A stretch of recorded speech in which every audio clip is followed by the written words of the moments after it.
In the wise words of Ed Robertson of the Bare Naked Ladies, it's been 1 week since you looked at us or listened to us, because we are also an audio show, and my name is Jonathan Dornbush, host of Beyond, IGN's weekly PlayStation show. This is episode 577. I am joined by Brian Altano. You had me nervous there. I didn't know where this was going. That was the hope. Yeah, that was the hope and the dream that the Bare Naked Ladies started years ago. All right. We are also joined by Joe Scrubbles. Hello. Joe, how are you doing? I'm very good. Am I meant to say beyond? If you want to. Yeah, if you feel beyond. the urge. Good afternoon and beyond. Oh, Beyond. So pleasant. Good to have you, Joe. It's good to be here. I'd expect nothing less. What? That it's good to be here? Well, that and just the pleasantness. Oh, right, Yes, yeah. Oh, I'm glad. Yes.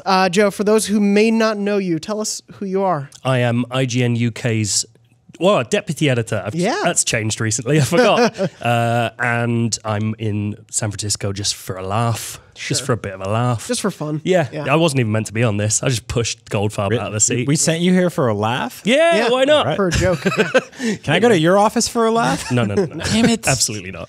Have you been having a good time so far? It's been great. Yeah. Apart from the weather. Yeah. You guys promised me that America's like just nice. It's been rubbish. Yeah. It's really cold. Yeah, out of nowhere it got freezing here. Specifically, San Francisco has like some of the least warm traits of California. But you're here, which is nice. It's fine, and we're indoors now. How long have you been at IGN? Just coming up to 3 years. Oh, man, that's awesome. Okay. Yeah, but I've never been here before. So Welcome. It's really big. You do everything bigger. Portion sizes, offices. What's America next? for you. That's great. true.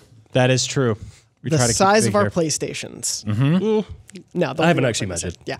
We're actually here to talk about PlayStation, believe it or not, and Yeah. not just the weather in San Francisco. We have a lot to talk about today. The first thing I want to talk to you guys both about, since we last recorded, there's been a bit of rumor milling going on about the PlayStation 5. The only official thing, I've been looking back at everything we've reported, the only official thing we know about Sony's next console is that it is going to happen. Yes. That is the only confirmed thing. Which is weird because a few years ago they were actually saying it might not happen. Yes, like Yoshida came out and said, maybe not. Yeah. You know, we're kind of sick of the whole games thing. It seems redundant that a lot of these like sort of figureheads have to come out and announce these things and say like, we are making a console, but like in heading towards whatever sort of cloud-based dystopia we might be in someday for video games in general, it's nice and reassuring to hear we are making a box that it's dedicated to video games. I think with PlayStation specifically, the title is fairly a known quantity there. Predictable, yeah. They have a system. Yeah, they're not going to go. Or four. They're not going to go for the like Xbox 12 to Right. confuse us. I Like cannot wait the for the next PlayStation Xbox. Orange. I want to know what that thing's going to be called. But whatever the PS5 is actually called, and probably will be called PS5, in the last week or so, there have been reports. The first one was from industry analyst Daniel Ahmad, who said that he has heard most of the focus for Sony's first-party studios is on PS5 right now. It is still too early to talk about next gen, but he believes we'll hear some whispers at GDC. And he also said that PS5 dev kits are out there and that he's heard positive things about it. So I wanted to start there before we jump into the other rumor. Are you guys surprised by that Sony would be focusing its internal stuff on PS5? Like that feels where we are in the life cycle. Given that every other third-party studio is saying that they're working on next-gen stuff, like, why wouldn't first-party be following suit? It would be crazy not to. Yeah. Sure. Yeah. I mean, I think it's also, you have to reason with the fact that Sony just had one of their best years ever. PlayStation specifically, first-party games are doing tremendously well on the PS4. So, yeah, I mean, technically they don't need to do this right away, right? They could wait a little while, but it is nice to know that studios are moving on. GDC being next month is huge. I think there's going to be a lot of sort of, secret murmurs and whispers and drunk talk at the bar about who's working on what and what platforms they're on and what sort of engines are running and what aren't and what this thing is going to be. I think this is going to be this is that really magical sort of year, maybe year and a half, maybe 2 year build up to finding out what's next. And that means all of the fakes, all of the renders. Yes. I remember leading into the Switch, there was like somebody mocked a 3D thing that had like a reflection off a TV and stuff like that. Like very, very, things are getting more and more realistic. So yes. It'll be our jobs and the audiences to cut through the nonsense and find what's real and what isn't. But the reality is this is it. We're heading towards the off ramp for the next gen. It's gonna be really fun. Maybe we'll finally get that boomerang controller that they promised us with the PS3. You know, I'm actually amazed they never did that as just a sort of throwback. Yeah. You know, like Like do it as just like a PlayStation Store exclusive boomerang or whatever. Yeah, produce a couple thousand. I'm sure people would buy Do like a $60 boomerang DualShock, throw it out there in the wild. People would be happy. And it will come back. Yeah, God damn it. It's not surprising to me, like, hearing the rumblings about this. So, at least in terms of what we know about Sony first party, we know, obviously, Last of Us Part 2 is in production from Naughty Dog, and we know Ghost of Tsushima is in production at Sucker Punch. But beyond that, of the specific Sony first parties, we don't really know what a lot of them are doing. Pixel Opus on Concrete Genie and Days Gone also being in production from Bend, excuse me. So, but like other studios, we have Guerrilla. No idea what they're working on. We can presume Horizon Dawn or whatever this one is called. I think it's a very safe bet that they're not going back to Killzone. Yes, yeah. Yeah, I mean, that game sold so well, was critically acclaimed, and just personally, it was f***ing awesome. So yeah, make more of that. Yeah. You know, make more things in that world. I want to fight giant robot dinosaurs again. I want to see what PS5 can do for that. I could see them doing, like, on the off chance that a Horizon is too far away. Because I think Guerrilla expanded quite heavily after Horizon. Yeah. So I wonder whether there could be a smaller team on a smaller Killzone style project. Like, that's the only way I could see that coming back, as like we're here, it's a launch title or something along those lines. I mean, PS4 did have Shadowfall. Yeah, exactly. Launch, so that's true. Killzone does fit nicely with a system launch. Yeah. I don't know. I mean, it would disappoint people though. That's the problem. I think there's always like that small group of like dedicated fans who love a studio who are always like, do the old thing again, you know? Yeah. Like there are people that want another Ratchet and Clank, and I'm kind of like, well, no, I'd rather see where these guys go with the other thing. Everyone asks Naughty Dog, will you ever come back to Crash? Yeah. You don't own it anymore, but also no. Yeah, exactly. No. I think Naughty Dog is bigger fish to fry. So that would be really interesting. I wouldn't be surprised if we saw something else from them before this generation was over. Potentially, like I was thinking about Far Cry New Dawn the other day and how it's a $40 game. That's a really interesting price point. And if you look at something like the last Uncharted game, which Lost Legacy, and also Ratchet and Clank, I think, also came at 40. The remake version. Yeah, I think there's a sweet spot there for, like, we have another story to tell. It's not necessarily a full-fledged. Like, it's a game, right? Yeah. It's a whole game, but like, where does that sit? Maybe sort of a stopgap between this and a full-on dedicated sequel. I can't remember who it was that called it this, but I quite liked it because they were trying to work out it's not a sequel, it's not a spin-off or a DLC, and that someone, I can't remember who it was, it might have been Dishonored, called it an adventure. Like, it's an adventure in that world. I love that. I think that's a really cool way of putting it. I love those things coming out. Death of the Outsider is a great example where it's like building on the last game, but in a completely different way. Like, just really fun. I mean, if you look at something like Majora's Mask, it's something like that. And obviously became its own thing and beloved property. But like, I really like versions of games like that like sort of start off as like, we have all these assets, like we have this engine, we have this whole system running. Yeah. What can we do with it until the next major sort of relaunch of what this franchise is? And another studio like Sony Santa Monica, I could very much see them in between Gods of War, wanting to do something maybe a little smaller, maybe just a little more story focused that they can release at a $40 price point, or even as like a $20 download. Yeah, they did Bound, didn't they? Was that them? The sort of ballet style 3D platformer thing? I forget who did that. I think that was Santa Monica, but that kind of thing it probably wouldn't be a launch title because that would be a weird thing to do. Yeah. But I could see them doing more. I love as that well. game, by the way. Yeah, that was really cool. It was really cool in PSVR. Yeah. What about some of the games that we do know? I mentioned a couple of them before, but in terms of games that we know for PS4, do you both think we will see them either transition to being PS5 only games or bridge the gap as cross-generation games like Last of Us, Ghost of Tsushima are the two that come to mind, at least Sony first party, and then obviously Death Stranding also. I could totally see Ghost of Tsushima doing that. Yeah. I don't know what... With Last of Us, I just think it would be a weird thing to do. Like, I could totally see it being remastered again like Last of Us was. Like, being that sort of crossover generation thing where it's like, this is the best we can possibly get out of this console. Look how amazing it is. Look at our legacy. And then... A year later, they're like, and now look at it even better. Yeah. I mean, we know Days Gone has a release date. Other than that, everything else is sort of a question mark. And really interesting to see, as somebody like that grew up playing video games and has watched so many consoles come and go and rise and fall. There's that last year of a system where it gets its swan songs, and sometimes it sort of just farts out into nothing. Like you look at something like the Wii, whereas like the PS3 had a bunch of really cool games towards the end. I'm wondering which of these is going to be like, this is the last major one before they move on. And not to keep referencing Nintendo, but you know, they've been doing this for a long time. I'm like, anyone with a Switch right now is watching what's going on with the 3DS, and they're saying, stop it. Yeah. Yeah. You know, like bring the games over to us, and Nintendo's saying, no, we have millions of people out here still enjoying this.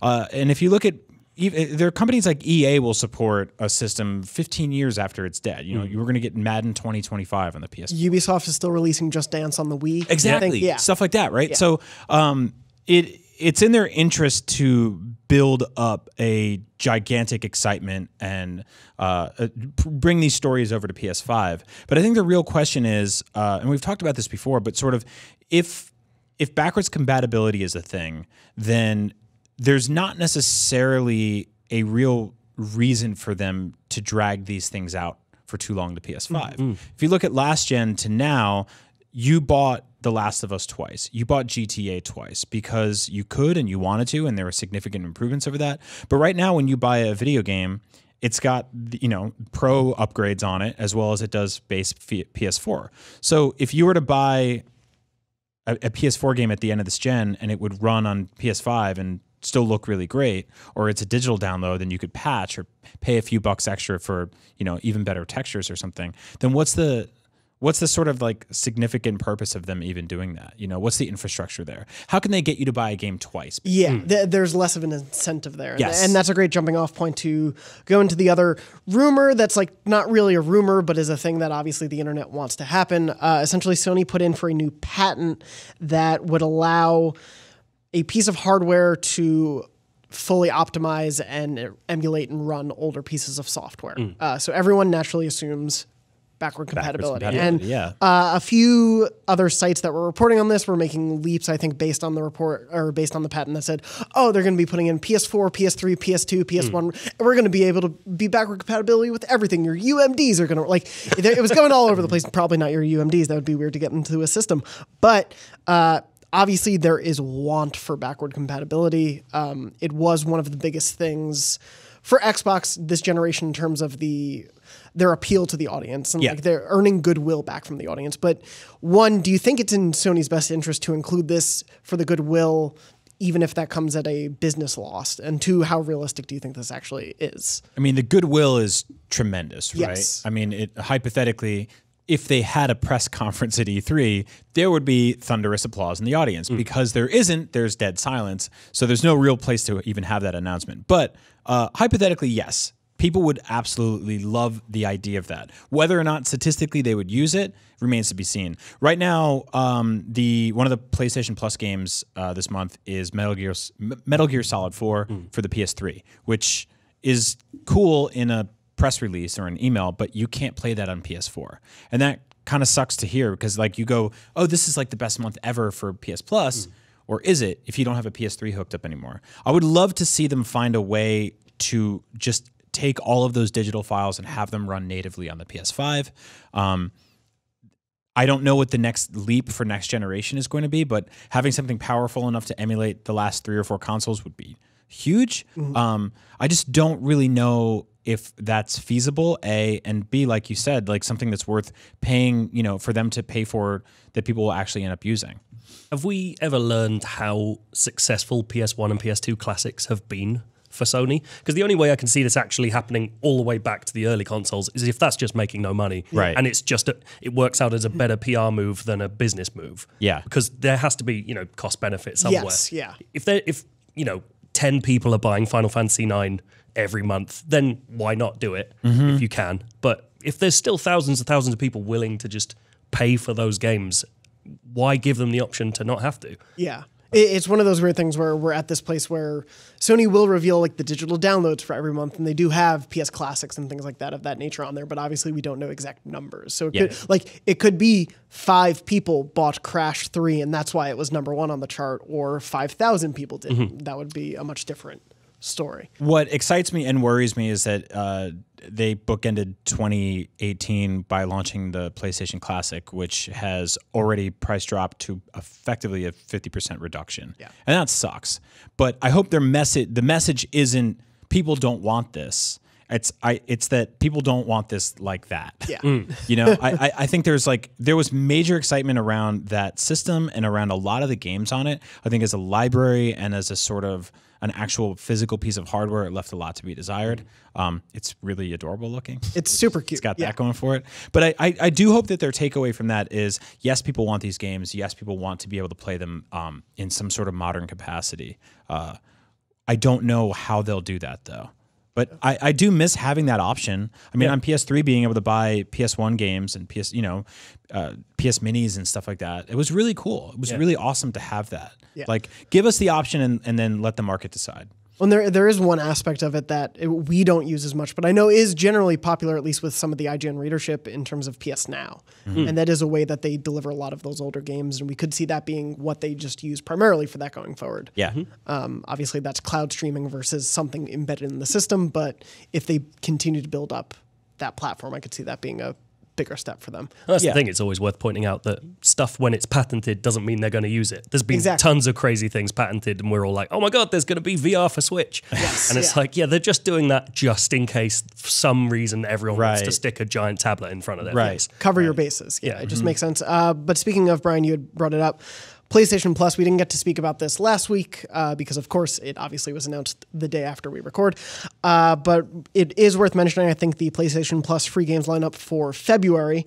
In addition to that, anyone who has PS Plus will get an increase in their, is it cloud saves? Yes, cloud saves from 10 gigabytes to 100 gigabytes. Which is crazy. Which is a huge, huge jump. And then the list is For Honor and Hitman Season 1 for PS4, Metal Gear Solid 4, as you mentioned, and then I think this may be a little mislabeled, but yeah, Metal Gear Solid 4 for PS3, Dive Kick for PS3 and Vita, Gunhouse for PS4 and Vita, and Rogue Aces for PS4 and Vita. And this is the last month that PS3 and Vita games will be added to the service. We reached out to Sony after that announcement. We're like, hey, are there plans to add more games? And they said, a representative said to us, like, at this time, there are no announced current plans to change the lineup anymore. So as of right now, it looks like it will just be the PS4 games that we're used to expecting. But in addition to that, they said they are going to continue to focus on things like the cloud save upgrades and other features as being offered. I feel like they should have saved the cloud save thing for a month. Yeah. Because that would have been easy. That would have been a nice sort of like, hey, there's less games this month, but we have this, start rolling out features like that when the reality hits that we're probably going to start getting less games. But we'll see. We've said from the start that it'd be really cool if they started rolling more PSVR stuff into there. Yeah. I think that's a great incentive to get people to get excited about that platform, keep the energy going on that.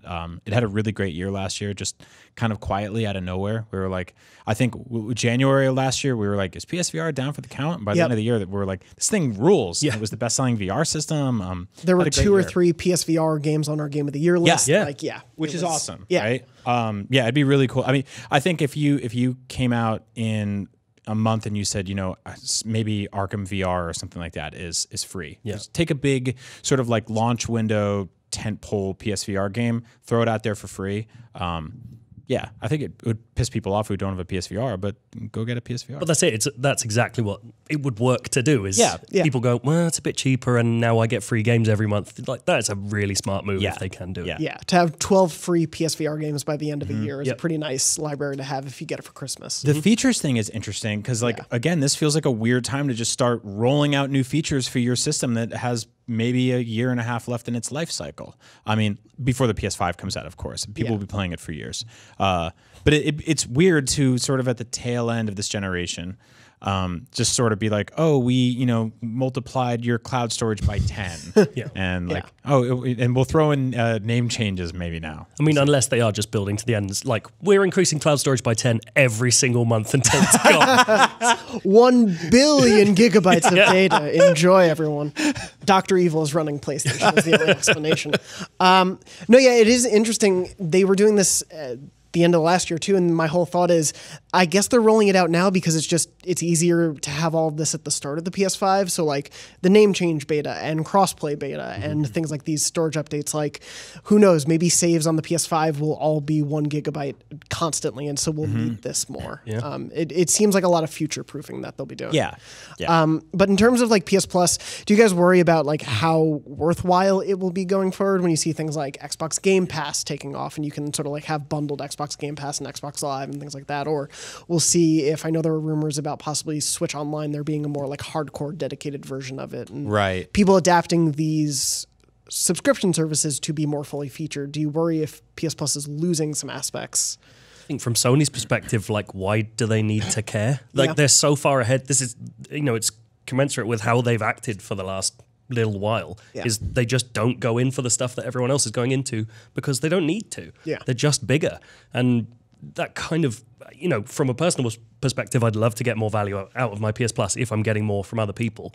But I mean, are they going to care about me? Like, No, you're right. I why mean, would they? Unless like millions of us speak en masse and go, hey, we're unsubscribing. But the reality is you're not unsubscribing from PlayStation Plus now. I want my Vita games. I'm doing it right now. I'm taking a stand. Yeah, so I don't really know. I would love to see them find a way to keep that service fruitful, right? And make you go, wow, this is really worth it. But the reality is they don't actually need to do that, which sucks. And it's, I hate saying it out loud because someone might be listening and be like, "Oh yeah, you're right. We can devalue this service and we have you by the balls. Bump it up to $100 and give them no free games. Just make it done. Exactly.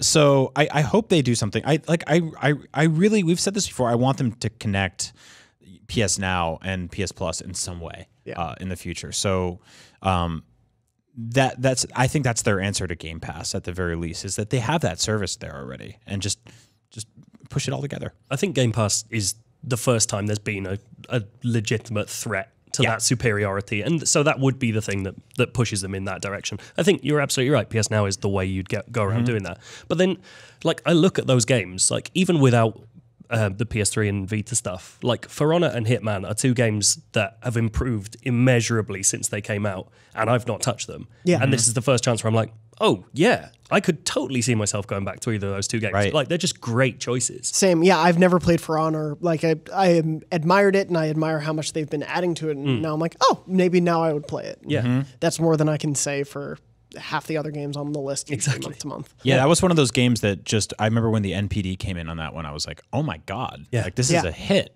And it just kept growing, like you said. And I'm in the same boat. I didn't revisit it, and I'd love to go back and be like, how has this changed? I know they added like Assassin's Creed stuff, and It's like a whole other faction and stuff. So you can kill Rain Man. exactly. That's not true. I would love to do Rip his arms Dustin off. Hoffman's Rain Man? Or, that would be hot. that would be impressive if they could get that license.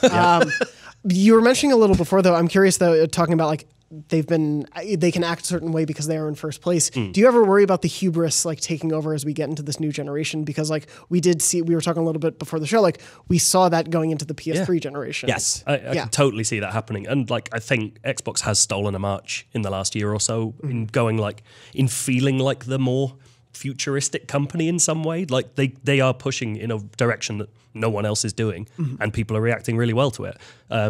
Like it will be up to Sony to kind of make sure the PS5 seems way more valuable in and of itself, however they choose to do that. Whether that's still just being like cheaper and nicer and more accessible and with great first party stuff. Because that's where it's gonna win or lose. Historically, almost every time in the history of our industry that we've seen a console come in cocky, things have not gone well the next time around. We've seen it with Nintendo. We saw, I think with this generation, we saw it with Microsoft, right?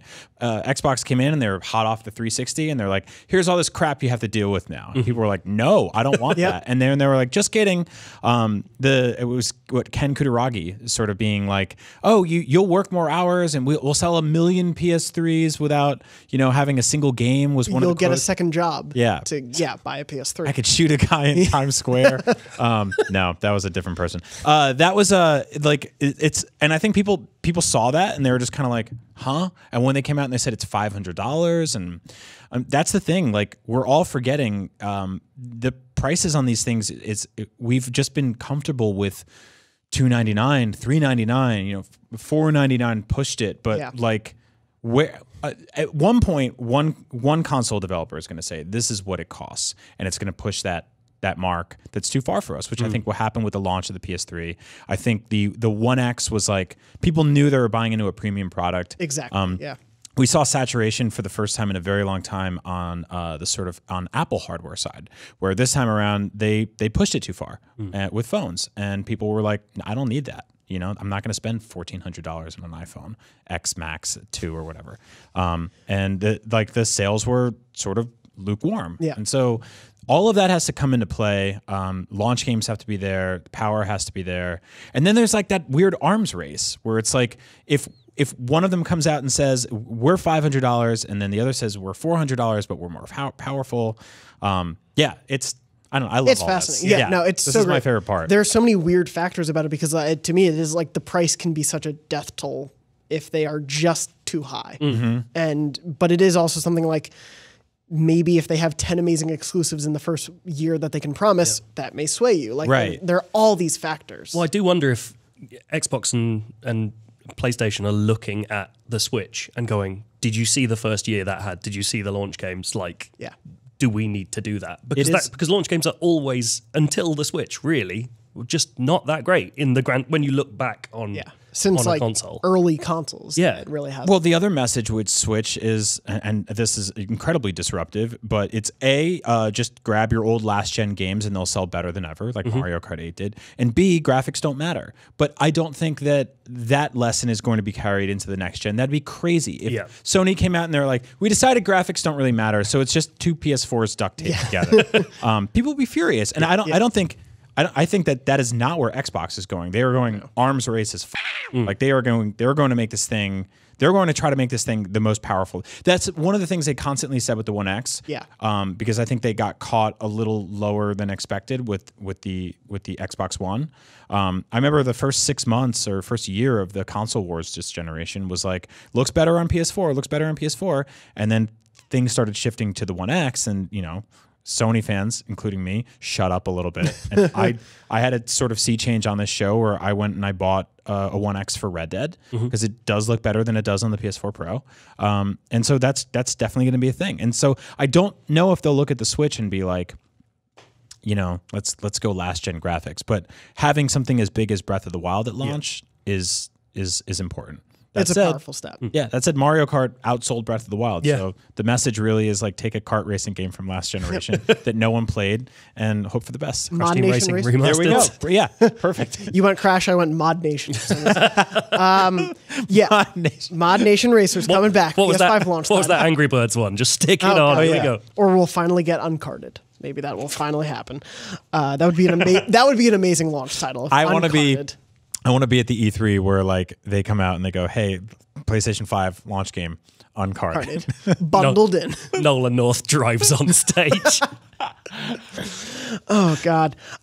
Moving on to, we don't know what games we'll be playing when the PS5 launches, but what you can play right now, and what I want to talk a little bit, not just about the actual game itself, but everything around it, is Apex Legends, which had a not-so-surprise launch this past Monday after rumors and leaks about it came out over the weekend. This is essentially a Battle Royale meets Overwatch game set in the Titanfall universe. You play as one of 8 legends. They're all different classes, essentially, so you'll have a scout, a medic, shield heavy guy. There's all those different classes essentially. And I think as far as I know, the microtransactions are all cosmetic focused. It is not pay to win, that sort of scenario. But this is what Respawn's next entry in the Titanfall universe is. And since this game got announced, there have been these weird conflicting comments essentially where Respawn said there is no Titanfall 3 right now. Like, this is the next Titanfall. This is the proper, like, this is how you can think of the continuation of the franchise right now, because there had been rumors that a Titanfall 3 was in development. But then today, Vince Zampella, as we're recording the show, tweeted out, this isn't the end of Titanfall that you'll see this year. So This year? This year. Oh, I He didn't said see there's more that. Titanfall, I believe, to come this year. I'm going to double check the quote on that. But essentially, this isn't the end of the Titanfall universe. So one, I want to ask you guys just what you think generally of the surprise launch of this game in the Battle Royale market that we're in, as EA is also about to launch Anthem, which is obviously heavily multiplayer. Like, how do you see this? Do you see hope for this game, and how have you seen the initial reception? Well, they tweeted out yesterday that 1 million people played it yesterday. Yeah. The day it launched, which is huge. First of all, we did hear some rumors and rumblings about this over the weekend, but for the most part, this, I think, like ostensibly for anybody who loves video games, this was a brand new thing that just launched out of nowhere that you could play right now. And I love that. Me too. I love that so much. That is so antithetical to all of the hype and build up and everything else. I mean, some of the games we talked about earlier, are they PS4? Are they PS5? These are games we've been talking about for literal years. Yeah. And then this one just comes out of nowhere. I did see a lot of disappointment and sentiment about how there's no mechs, right? There's no like wall running per se, which I think that like, and they went on record in saying like they tried some of those things and it just didn't really work. And so I think rather than just shoving them in there for the sake of it, I'm kind of glad that they're creating this own pocket of the Titanfall universe. As for its lasting appeal, I don't know if people will stick with this a month from now. Fortnite's the one people always keep going back to. PUBG people keep going back to. Call of Duty Blackout is still successful. Doing pretty well, yeah. I would say rather than like, will this find an audience? It has me thinking like, will this eat into something like Anthem, which is obviously a very different game, but more specifically, like where's Battlefield's delayed Battle Royale? Like where is that, and how does that live? Because that's now effectively coming out of the same company with the EA logo on the corner, and it's not here yet. And I don't think that's going to be free to play. So I think the fact that this is free and you can jump in right now and download it on your consoles is huge. I think it's going to have a big audience for a while. I think it's going to stick around, honestly. There is a bit of me that goes, did they bring this out before the Battlefield one, just as a sort of revenge for Battlefield and Titanfall last time? a few years ago, right? Yeah. When they came out, what, a week apart? A week apart. Yeah. And we all thought that was insane. And it essentially kind of destroyed Titanfall 2 sales. Yeah. Like, I mean, there were people on the staff who loved that game. Yeah. And, Yep. like, there's a couple levels people still talk about as like some of the best level design Yep. of the last few years, but not many people played it. No. Yeah. No. I mean, we saw the sales on that game and they were not great. And then the critical reception was awesome. And, you know, there were a lot of people saying that was one of the best single player campaigns of all time. I wouldn't go that hyperbolic. I liked it a lot. Sure. It's no Kingdom Hearts 3. That's true. Yeah, which I think is easily one of the top 3 single player first person FPS shooters games, yeah. ever made. Yeah. That Toy Story level, man, let me tell you. But yeah, no, this was a really interesting surprise thing, and I jumped into it for maybe about 20 minutes, and I'm terrible at it. But like, I like the setup of it as a squad-focused game. So for those who don't know about it, you're essentially playing always in a group of 3 people. You can go off on your own and ignore them if you want, but there is incentive to work together. And I like that setup of it because I do think that encourages, especially in a world where you want to play with your friends and you want to play with them on the right console and everything, regardless of if cross-gen play comes to this, or cross-platform, excuse me. I do love that sort of idea that, oh, me and my 2 friends are always going to play this together. Or like that's how this game I could see living for a while. That's actually the part that I disconnected with the most because I actually really like Fortnite. It gets a lot of shit from people for being like a casual shooter. It is, but I think it's got a lot of really cool stuff going for it. What I love about Fortnite is how lonely it is. And no one really describes that because it's this giant island, 100 of you drop in, 40 people die instantly, and you never see them. And then it's mostly just you kind of creeping around on your own, and occasionally there's a skirmish or a firefight or 3 or 4 people or 10 people all battling. But a lot of that game is just like kind of running. The first, half of each match is just kind of like finding stuff and hiding. When you're playing alone, it's kind of like a horror game. Yeah.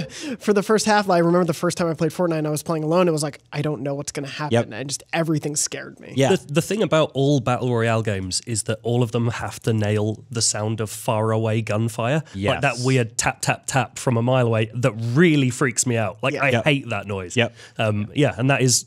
That kind of, I guess that is sort of lost a little bit in Apex Legends because like you're not that scared when there are 2 other people with you, even if you're against everyone else. Yeah, exactly. I jumped on it last night. It really didn't work for me that well. I think possibly because I'm a huge Overwatch player and it just made me want to play Overwatch. Like the abilities and stuff just don't feel quite as exciting because you have to limit it a little bit in that context.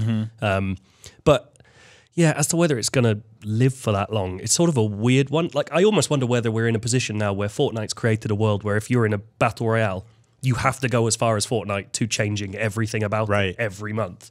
And I don't know what Apex Legends' plan is for that kind of stuff. So they did announce yesterday they are doing seasons. I don't think it's every month. I think it's every like 3 or 4 months. I think they have 4 seasons planned essentially through the next year. So they will be continuing to update and have those seasons and have new heroes and new weapons and new loot and everything. But yeah, I mean, they could. It's a world full of mechs and robots and sci-fi stuff, but it's hard to imagine them doing the same things as the wormhole opening up and everything freezing, or like having things come from the Titanfall universe into the real universe.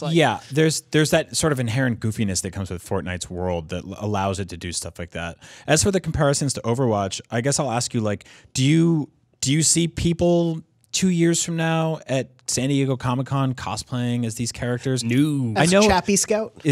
Actually, I like that robot a lot. I do too. They announced, in the launch trailer, while the game had literally been out for 8 seconds, they were like, fan favorite, and they pointed to a character, and I was like, it's a little soon for that. Let's. But does that mean, is that a fan favorite character from Titanfall? Because I've played both Titanfall games. If that's from the previous ones, I have no idea who that is. I don't. It's not a robot, so I don't remember it. That's it. It's so weird. I don't know. I think that's like that. Like Overwatch characters are their figure arts toys. They're Lego sets now. There's probably birthday parties. There'll be Happy Meal toys. People dress up as those things. They draw them. There's huge fan art communities for them. I don't know if that will happen here. And that's a big part of the lasting appeal, is that people latch on to these characters, and even if they're bad at the game, they're like, oh, I love that guy or that girl. And they read the lore and all the stories behind him and stuff like that. So there's room for this world to grow, I think. So we'll see. Yeah, see what happens. It'll be an interesting one to watch, especially as you were saying, still expecting the Battlefield Battle Royale to come, and obviously with Anthem and Blackout continuing, or not Anthem, excuse me, Fortnite. Though if Anthem adds a Battle Royale, I wouldn't be shocked. I will say real quick that like when a Battle Royale game dies, it dies hard. Yeah. So we saw that with Lawbreakers. Like the concurrent players by the end of that game's life cycle, which were not too far out after it launched, were in like single digits. So, and you need 60 people to play. What was that Cliffy B one? Radical Heights. Yeah. Radical also, Heights. Yeah. Oh my God. That was so sad. Yeah, that was a rough one too. I am interested though, obviously, as people are trying to find their space in the Battle Royale universe. We were talking a little bit about the show before the show yesterday, of the idea that obviously this is EA. They currently have the Star Wars license. Right. Would you want to see a Star Wars Battle Royale? Oh my God, I would love to. Yeah. 100%. Yeah. Who would be the heroes? Who would be the legends? Or would you be a random Ewok running into the field? Like how would you guys see that? I really like the idea that it's just like 100 Wookiees dropped into a world with covered in lightsabers, blasters, like. Yeah, I think, like, weirdly enough, a lot of the heroes and villains modes in Battlefront sort of has the starting of the DNA to make something like this happen.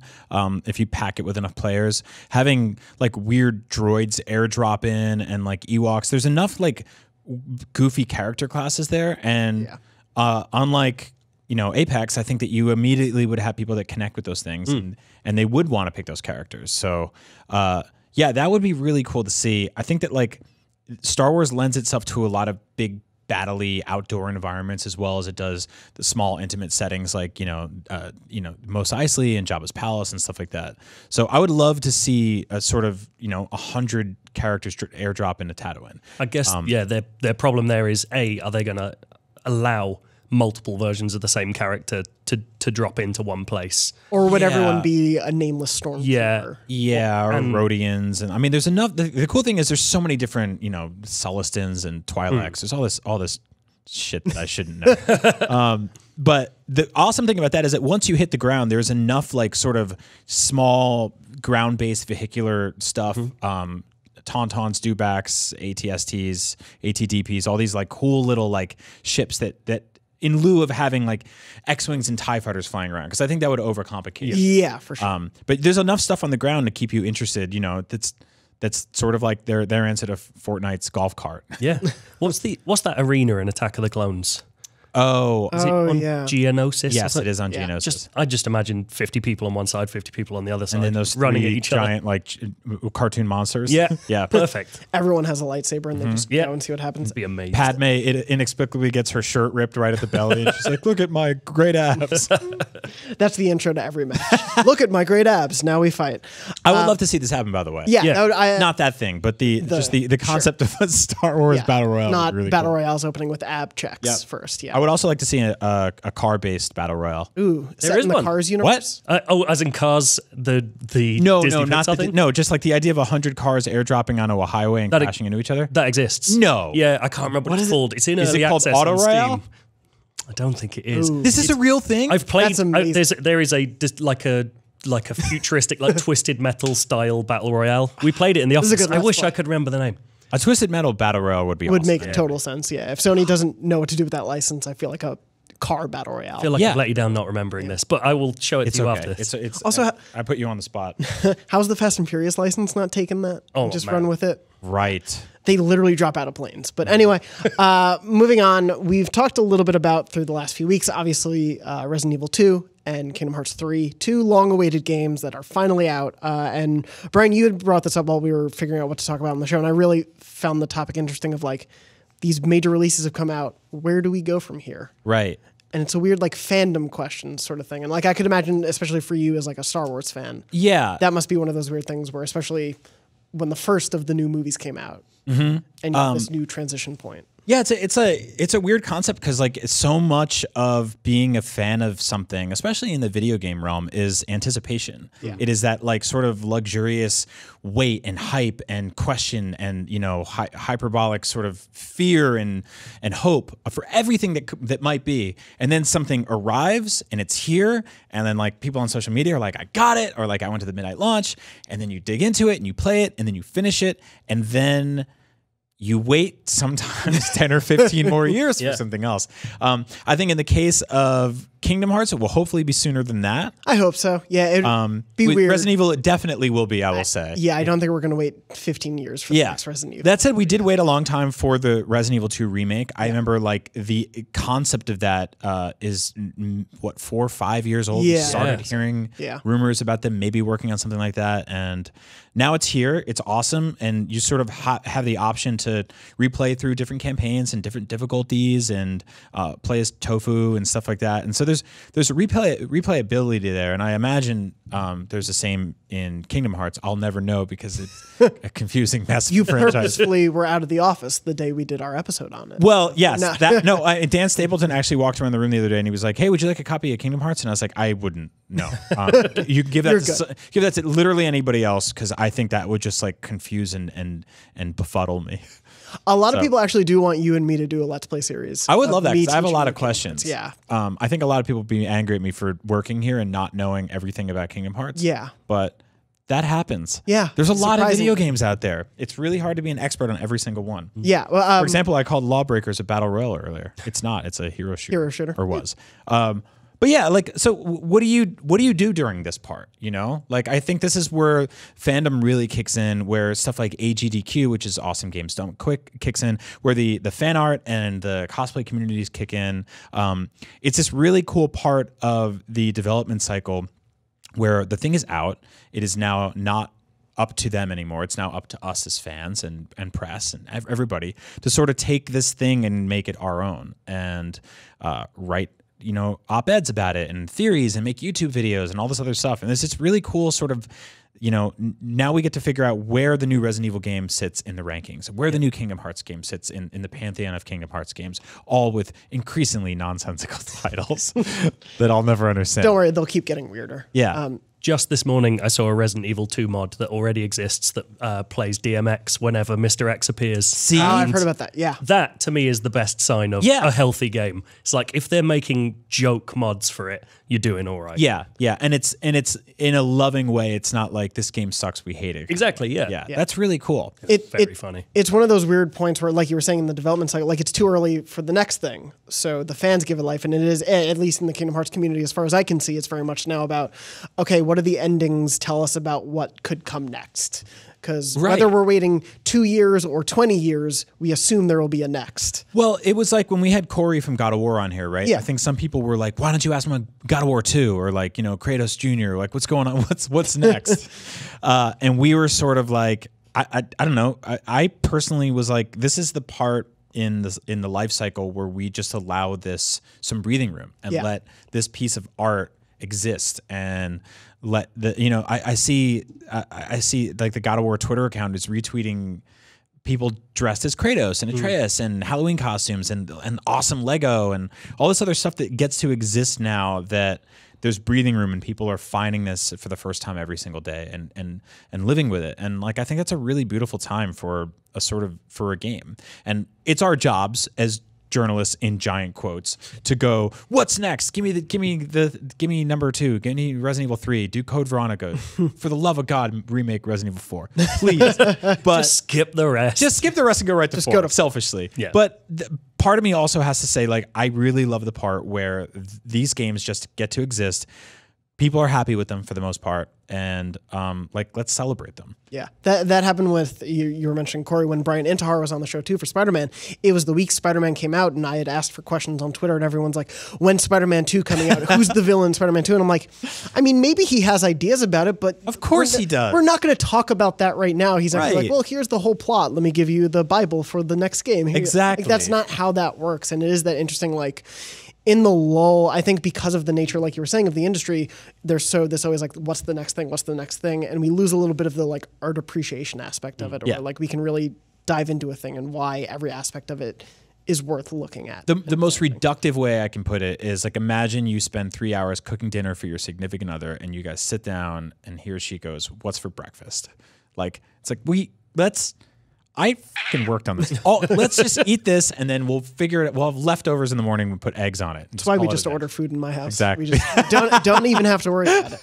But yeah, it is that interesting. Obviously, for you, Brian, as a Resident Evil fan, Joe, I assume you're a bit of a fan of the franchise. Yes. I would assume. So, like, for you guys right now, what is your interest in the Resident Evil franchise? Having been playing Resident Evil 2, maybe having beaten it, like, where do you go from here, and do you let it sit for a bit? Are you looking back into Resident Evil 2 right now? Like, where are your minds on it? I can totally see them turning this into like a cadence of remake, new game, because this is just too successful now. Like, the reaction to this game is crazy. Yeah. People love it so much. People love, like, the engine is absurd. It looks so good. It's gorgeous, yeah. And the feeling with Resi 2 in particular, like, I heard a rumor, I have no idea if this is true or not, that the only reason they've remade it in the way they have is because the source code for the original Resident Evil 2 just doesn't exist anymore. Like, it's just gone. So they had to fully remake it. Yeah. But the effort that's gone into it and the reaction to it makes that wait for a full remake so much better. Yeah. Like, I'm not super familiar with the early games. Like, I kind of started with 4. Dale in the UK office, who's a huge Resi 2 fan, the way he talked about this game is like, he was so excited by not just how faithful it is, but those little changes that make it worthwhile. Yep. Like, the thing I always talk about, trying to kind of rationalize it to myself, is, have you ever watched Hannibal? Yeah.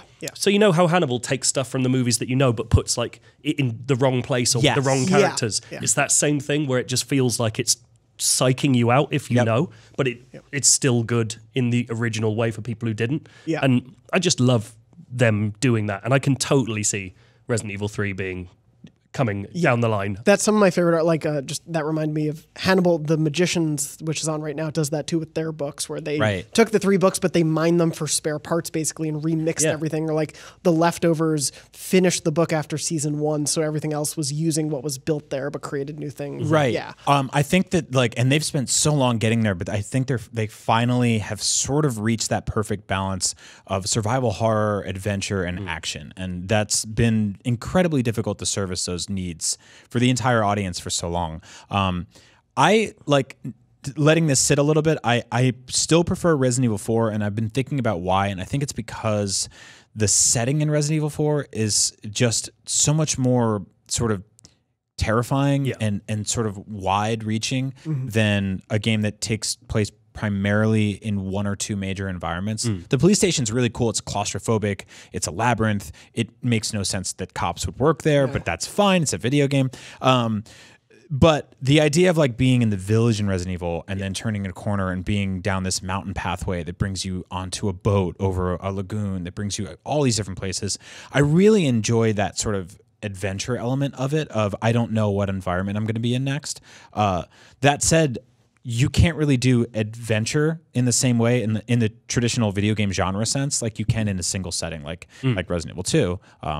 Because I think the police station lends itself so well to like classic point and click adventure games in that way, you know, and then just the way you're finding weird clues and opening up key boxes, and there's so much special, just really beautiful little detail on this, especially the fact that they've just totally nailed like the 90s, like right down to the computer UI and stuff like that. It's so well done. So I'll always prefer 4, but 2 is so goddamn good. But who designed a police precinct to have lucky keys spread throughout it that you need for 3 fans always go, well, it was an art museum first. You're like, what museum has lucky keys and chess piece locks? Like, well, what I love is like when you switch between Leon and Claire's campaigns, a lot of the puzzles reset, which narratively means that Leon solved the puzzle, was like great. And then when he went to discard the key, you actually didn't see him bring it back to the original hiding place and reset the puzzle because he wants to keep things interesting for Claire. Yeah, that makes sense. He's a nice guy like that. Out of curiosity, do you guys think, obviously it would be very much prognostication of what could be, but do you see any franchises right now as these franchises that like 15 years from now will be the things where every 3 or 4 years will be like, what's going on? What can happen? Right. Really digging into it. I mean, like for me, if they continue it something like The Last of Us, like I never would have expected a sequel at all. But the fact that they see this universe as so much more than that first game, I could see them maybe doing something every 5 years. Sure, yeah. I mean, I would also love to 15 years from now, and it's too soon right now to even think about, or maybe not, but like seeing Naughty Dog completely redo the first Uncharted game in the same sense that Capcom has redone Resident Evil 2, where you're playing it and it's messing with your memories because it's different than you remember, but also it feels like what you thought you remembered it looked like. And just overhauling the game. And, you know, we've talked about this so many times about like, what's that perfect line between remaking something and then making like a George Lucas special edition where you kind of go too far and you screw things up and Greedo shoots first and you piss people off. But I think there's like, no one is really playing this game in terms of Resident Evil 2 and they're saying, oh, you guys like totally crapped on the legacy of this game, or you took too much out or you put too much in. I think people are really happy it's here and they know that they can always just play the original. So yeah, I would love to see that idea of like, what is a remake? What is a remaster? Like toying with that and messing with the DNA a little bit. To answer a few questions at once in this, I would love to see a return to Tokyo Jungle, and I want Tokyo Jungle to become a franchise that everyone loves, like Resident Evil. Oh, that would be amazing. That'd be so, and like make one that's hyper realistic. That's it. I want to see PS5 Chihuahuas just biting the necks out of deer. God, that sounds so good. If anyone could do it, Sony could. This is why we put you on a plane. For a laugh about Tokyo Jungle. Before we move into a trophy test, I also wanted to bring up another just piece of weird news from since the last episode.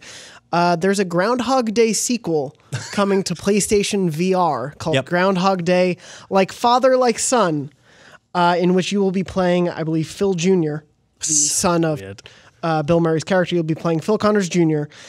He's trapped back home in Puxatawny. And just like his father, is forced to repeat the same day over and over again. Is he canonically Andy McDowell's son as well? Ooh, I believe so. Yeah, that would check out. That would make sense. Yeah, and Ned Ryson's still there. Ned's still here. This is a PSVR sequel to a movie from the 90s. Also, the second time we've seen a Bill Murray movie get a video game direct sequel. Yeah, which Ghostbusters gets. Yeah, I don't know if that's the new like. By the way, he has an iPad in this game. Super weird. But I don't know if this is like the new straight to VHS sequel. It's really perplexing. Yeah. I'll try it. I think that like this concept is really interesting. It was always like I always really liked this movie because of that. And video games already do have that sort of Groundhog Day appeal because you die and restart things constantly in them. They just narratively never say you're reliving the same day over and over. Yeah. So yeah, this is very odd. It's a weird one. It's developed by Tequila Works, who made The Sexy Brutale, which was one of my favorite games, I think, of 2 years ago. Which is a Groundhog Day game. Is a Groundhog Day game. And they also have worked in VR. They've done PSVR games already. So like they have experience in both sort of concepts that work here. And so I'm interested to see what they do with a license. From I don't remember which studio made Groundhog Day, but can you imagine when someone came to them to buy the video game rights? Yeah. Like just being like, yeah, They're like, I yeah, guess. sure. They've just been sitting on that table for decades. Yeah. So I think Sony Pictures owns the rights at least now. Okay. My favorite like random little detail about this is the fact that this game was announced by Sony Pictures Virtual Reality. Yeah. AKA SPVR announced a PSVR game, Nice. which is just a nightmare. To add another wrinkle of confusion to this was announced on Groundhog Day, the actual Groundhog Day holiday in America. I don't know if you guys have that. Absolutely. It's by far our dumbest holiday. The only good part about it is that we get things like Groundhog Day and Russian Doll, which is on Netflix now. Yeah, we don't get candy. There's no toys. There's no presents. Like a rat comes out of a hole, and if it sees a shadow, it's cold for longer, I think. I don't even know the rules. But they announced this game on that day. Right. But then it said coming soon, so it doesn't even really have a release date. It will be on PSVR, Oculus Rift, and HTC Vive. I think just the aim is this year. This year. I think is this year. But So they're... What a miss to not launch this on Groundhog Day. I know. Imagine if it's just a big joke and they just keep announcing it every year on Groundhog Day. Like that would be brilliant. That would be perfect. But is that thing of like the medieval announcement? They should have just put that out one Halloween. Yeah. Like that should. I know they put the trailer out last Halloween, but just put that out on a Halloween, and that'd I be agree. great. Yeah. Totally agree. Yeah, that is a weird one. I'm excited to see what else gets announced for PSVR this year. I Hopefully, think that's it. Huge year That's the for only PSVR thing. Yeah. and SPVR. SPVR is having a great year. Before we end the show, we're going to do a little thing we do here called Trophy Test. Trophy Test is Brian's favorite part of the show. So bad at this. In which, Joe, as you are new, I hope you enjoy trophies and achievements because that's what this is all about. Do you have a history of collecting trophies? No, I don't. I find it soul destroying. The only platinum I've ever got was Spider-Man, and when I did it, I went, I don't know why I did that. Like, I don't really understand. Well, you're going to be great at this. bad news for you. I love it, and I'm obsessed in an unhealthy way with trophies. So what I do on Trophy Test is I will give you 2 trophies at a time. One of them is real. One of them is fake. Okay. You will need to tell me which of these is the real trophy. Okay. At the end, we will tally up the points and declare a winner. This is an ongoing thing from throughout the year, so we may have you call in for another game. I could do that. At whatever time of day it would be for you right now. Probably not great. Real late. Perfect. As a hint for you, this will definitely help. These trophies are all from Ratchet & Clank, the first game when it was remastered. Okay. So, tell me which of these is the real trophy.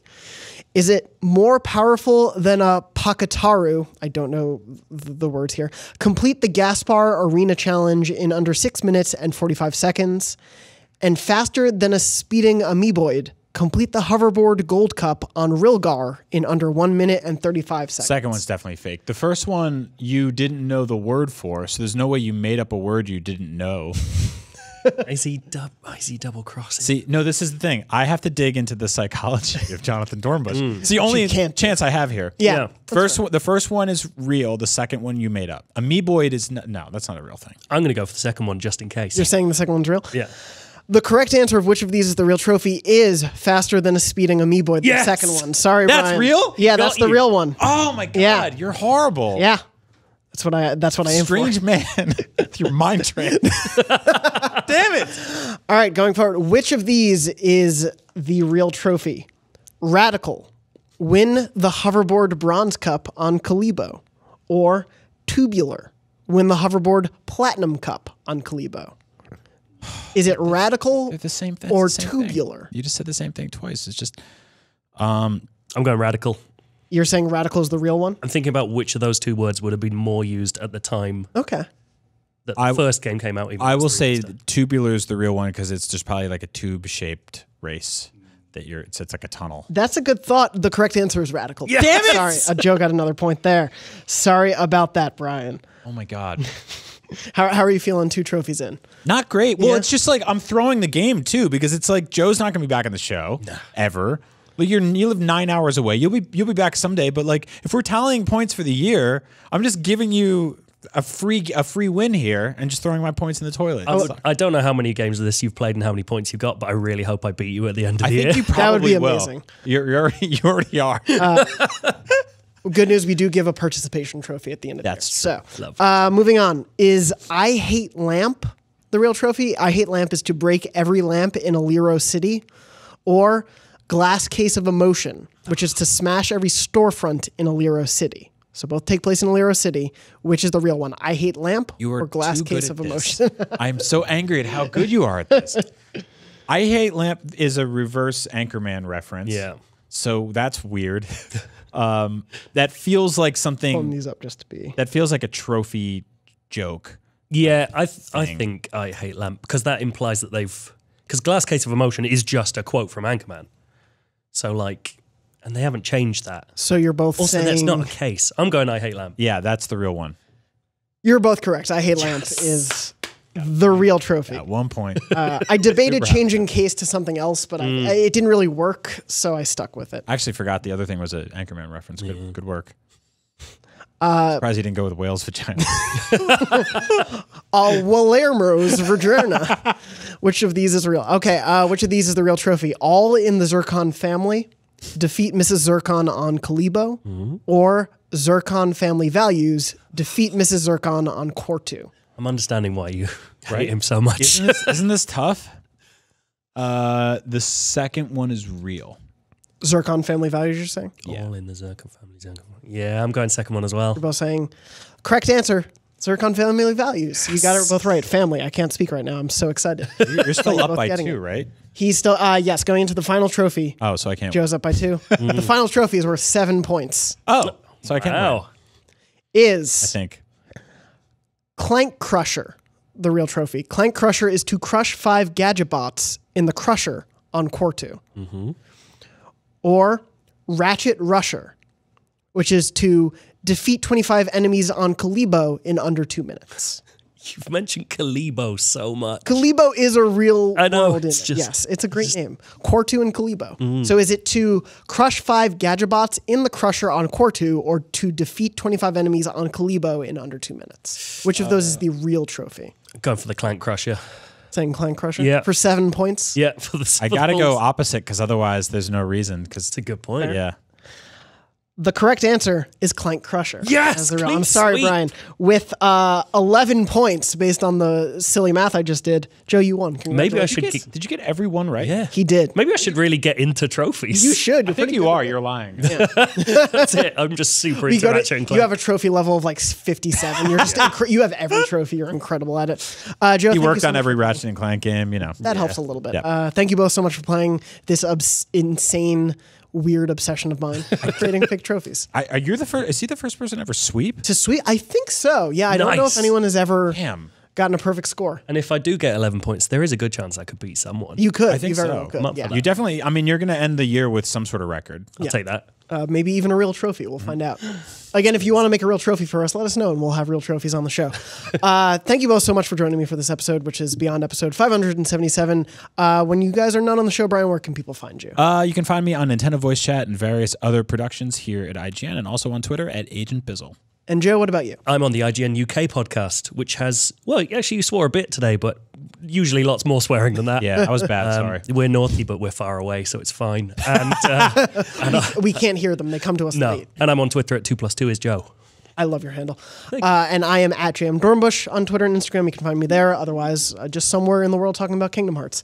Again, this has been episode 577. Thank you so much for joining us. New episodes of Beyond are live every Wednesday at 3 p.m. Pacific at beyond.ign.com. And as always, Beyond. Beyond. Beyond.